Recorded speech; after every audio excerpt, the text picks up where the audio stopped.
नमस्कार। अरुणाचल समाचार में आपका स्वागत है। मैं हूं यारमता सिंह आंगू। आइए बुलेटिन में सबसे पहले देखते हैं मुख्य समाचार। देश में लगातार तीसरे दिन 3 लाख से अधिक कोरोना रोगी हुए स्वस्थ। अरुणाचल में पिछले 24 घंटे में सामने आए 220 नए मामले और 90 रोगी हुए स्वस्थ।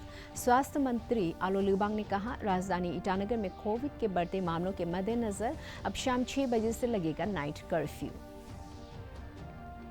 केंद्रीय शिक्षा मंत्रालय ने सभी केंद्रीय वित्त पोषित संस्थाओं से बढ़ते कोविड संक्रमण को देखते हुए मई में निर्धारित सभी ऑफलाइन परीक्षाएं स्थगित करने का दिया निर्देश। असम में भी राज्य माध्यमिक शिक्षा बोर्ड की मैट्रिक और उच्च मदरसा परीक्षाएं अनिश्चित काल के लिए स्थगित। क्रिकेट खिलाड़ियों के बीच कोरोना के संक्रमण को देखते हुए इस समय जारी आईपीएल क्रिकेट प्रतियोगिता स्थगित। आईपीएल की कार्यकारी परिषद और भारतीय क्रिकेट कंट्रोल बोर्ड की आपात बैठक में सर्वसम्मति से किया गया यह फैसला।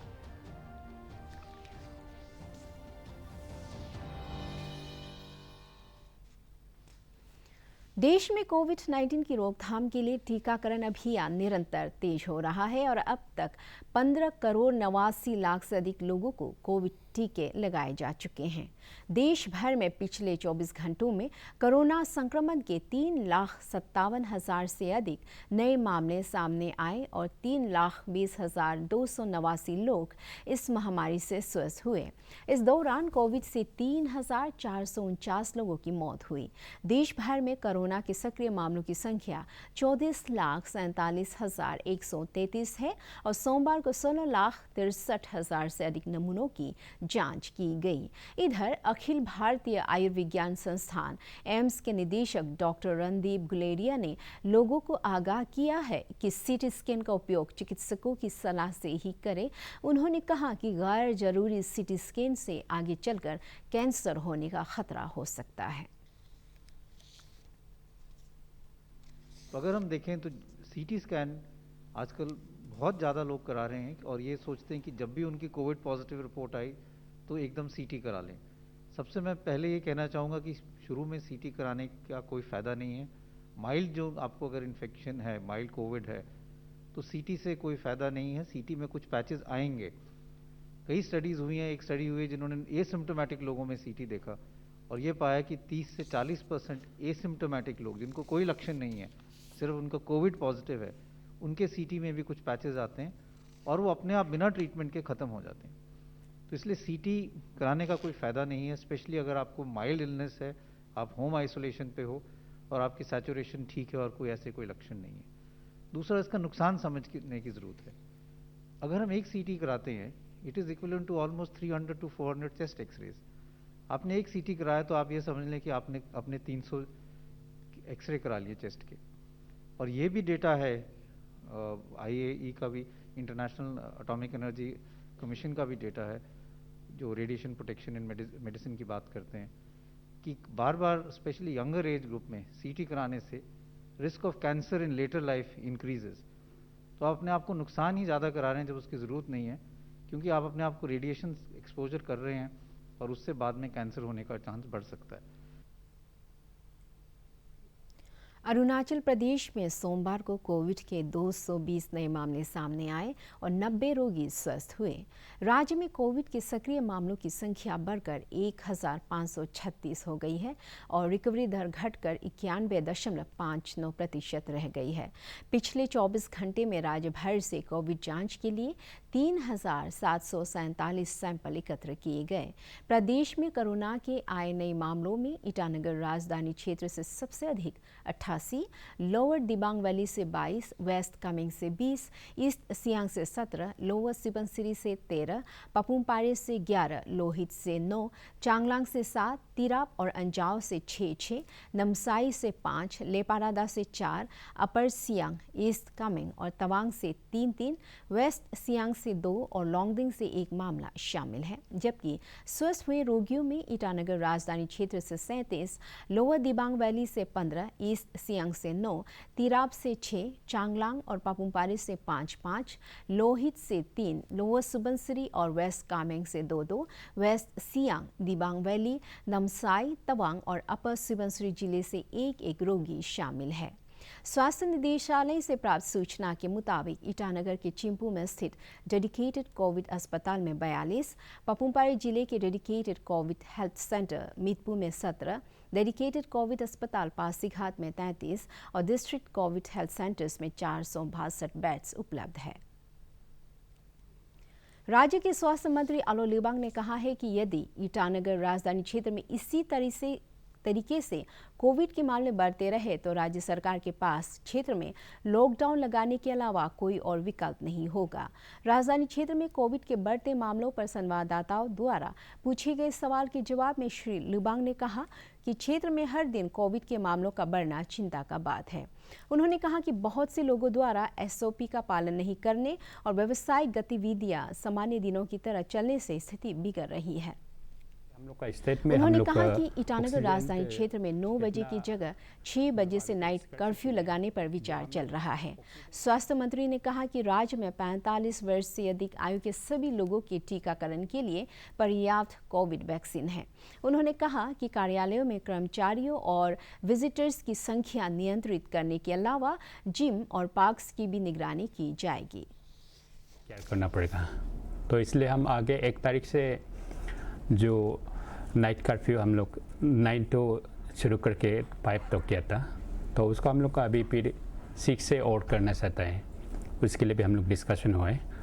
और अभी फिर जो हमारा अरुणाचल का जो कैपिटल में डेली 100 से एबव हम लोग का डिटेक्ट जो हो रहा है कोविड पॉजिटिव का, तो उससे 200 या 250 हो जाने से 10% जो हो जाने से हम लोग को वह सेंटर एसओपी से भी गाइडलाइन से भी उसको लॉकडाउन का कुछ चलने के लिए है। अभी 18 से 44 ईयर्स तक देने के लिए 1 तारीख से शुरू होना था, लेकिन हमारे यहाँ में वैक्सीन जो सिर्फ स्टेट में नहीं, सारा स्टेट में कमियाँ है।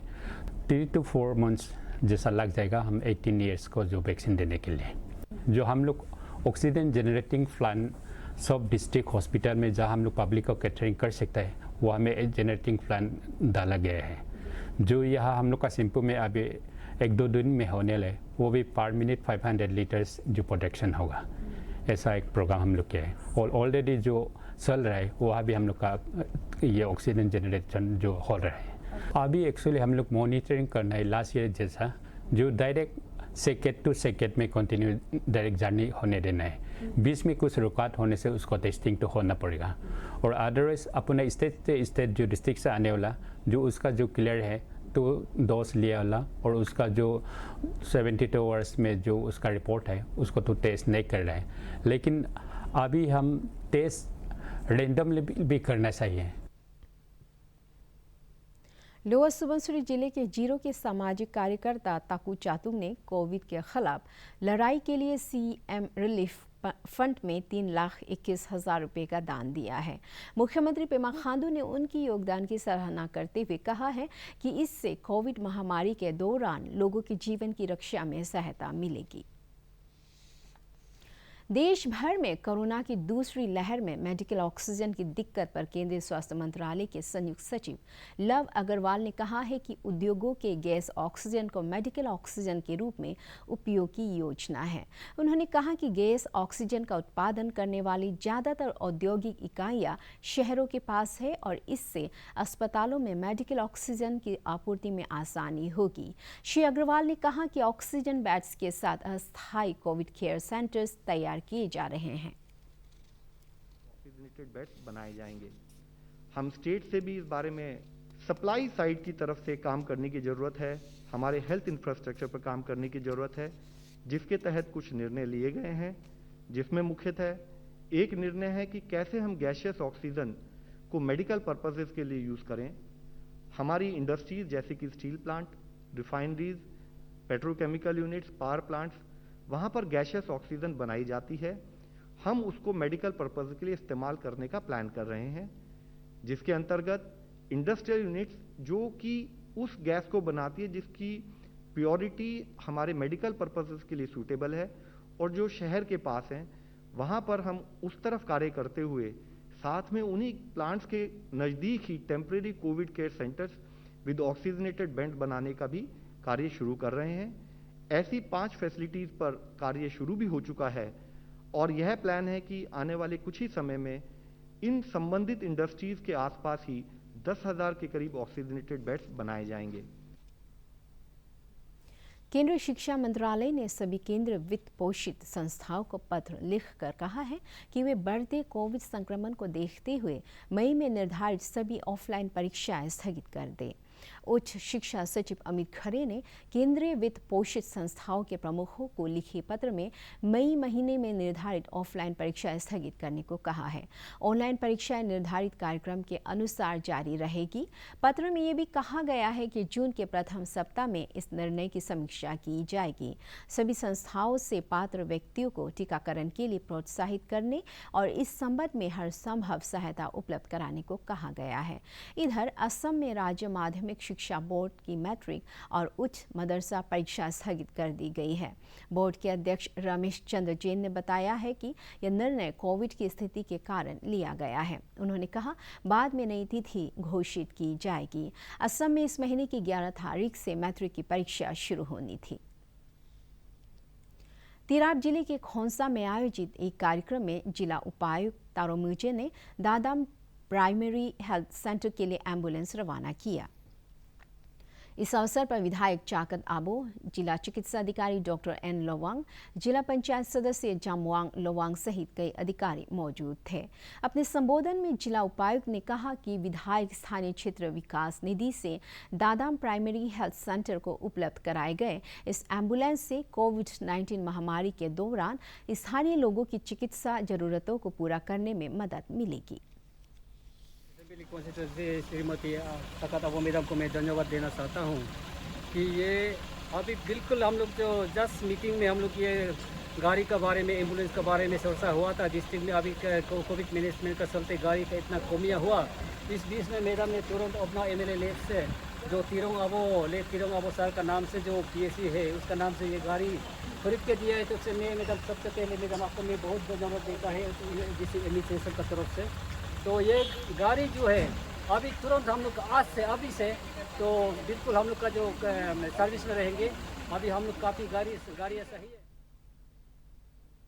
आज विश्व अस्थमा दिवस है। अस्थमा या दमे की बीमारी के बारे में लोगों को जागरूक करने और शिक्षित करने के लिए इस दिन को पूरे विश्व में मनाया जाता है। आजकल छोटे बच्चों से लेकर युवा और बुजुर्ग हर उम्र के लोग इस बीमारी की चपेट में आ रहे हैं। वर्ष 1998 में पहली बार वर्ल्ड अस्थमा डे मनाया गया था। इस साल वर्ल्ड अस्थमा डे की थीम अनकवरिंग अस्थमा मिसकंसेप्शंस यानी अस्थमा की गलत धारणा को उजागर करना। इस साल की थीम का उद्देश्य अस्थमा को लेकर जागरूकता फैलाने और लोगों को अस्थमा के तथ्यों और मिथ्यों के बारे में शिक्षित करना है। पेश एक रिपोर्ट। अस्थमा एक प्रवृत्ति है या टेंडेंसी है। जब भी कभी कोई विपरीत वातावरण होता है, विपरीत अवस्था होती है, तब मरीज को खांसी होती है, छाती में तनाव होता है, सांस में तकलीफ होती है, छाती से वीजिंग यानी विस्लिंग की आवाज़ आती है, तब इसको दमा कहा जाता है। इस बीमारी का इलाज आजकल दवाइयों यानी गोलियों या इंजेक्शन के ज़रिए नहीं होता। अस्थमा के मरीज़ों को इन्हेलर के ज़रिए दवाई दी जाती है। अस्थमा बच्चों में ज़्यादा होता है, लेकिन अगर इसका प्रॉपर इलाज किया जाए तो इनकी बच्चों की ग्रोथ पे, इनके स्कूलिंग पे, इनकी पढ़ाई पर बिल्कुल असर नहीं होता है। और 13 साल तक आते आते 50% बच्चों की ये टेंडेंसी ख़त्म हो जाती है और बिल्कुल वो नॉर्मल लाइफ लीड करते हैं। ट्रिगर्स यानी वो तत्व जिनसे दमे के लक्षण उत्पन्न हो सकते हैं। घर में धूल, मिट्टी, धुआं, वायु प्रदूषण, परागकण, तेज गंध, अचानक तापमान परिवर्तन जैसे तत्वों से दमे का दौरा पड़ सकता है। अस्थमा में प्रिवेंशन यानी बचाव का बहुत रोल होता है। तो अस्थमा को समझना चाहिए, उसका बीमारी का पता करना चाहिए और उसके बाद क्रिकेट खिलाड़ियों के बीच कोरोना के संक्रमण को देखते हुए इस समय जारी IPL क्रिकेट प्रतियोगिता को स्थगित करने का फैसला किया गया है। यह फैसला IPL की कार्यकारी परिषद और भारतीय क्रिकेट कंट्रोल बोर्ड की आपात बैठक में सर्वसम्मति से किया गया। एक वक्तव्य में IPL ने कहा है कि यह फैसला खिलाड़ियों समेत सभी पक्षों के हित को ध्यान में रखते हुए किया गया है। देश में कोविड की दूसरी लहर के बाद IPL प्रतियोगिता के आयोजन को लेकर काफी आलोचना हो रही थी। अरुणाचल समाचार के आज के अंक में इतना ही। जाने से पहले आप सभी से अनुरोध है कि कोविड-19 के दिशा निर्देशों का पालन करें, हमेशा मास्क लगाएं, बार बार हाथ धोएं और सोशल डिस्टेंसिंग के नियमों को मानें। कोरोना महामारी से बचाव के लिए आपका वैक्सीन लगवाना भी जरूरी है। अगर आप वैक्सीन लगवाने के पात्र हैं तो जरूर लगवाएं। हम कल फिर हाजिर होंगे अरुणाचल और देश दुनिया की खबरों के साथ। चलते चलते आपको बता दें, आप अरुणाचल समाचार हमारे YouTube channel DD news Arunachal पर भी देख सकते हैं। देखते रहिए अरुण प्रभा। नमस्कार।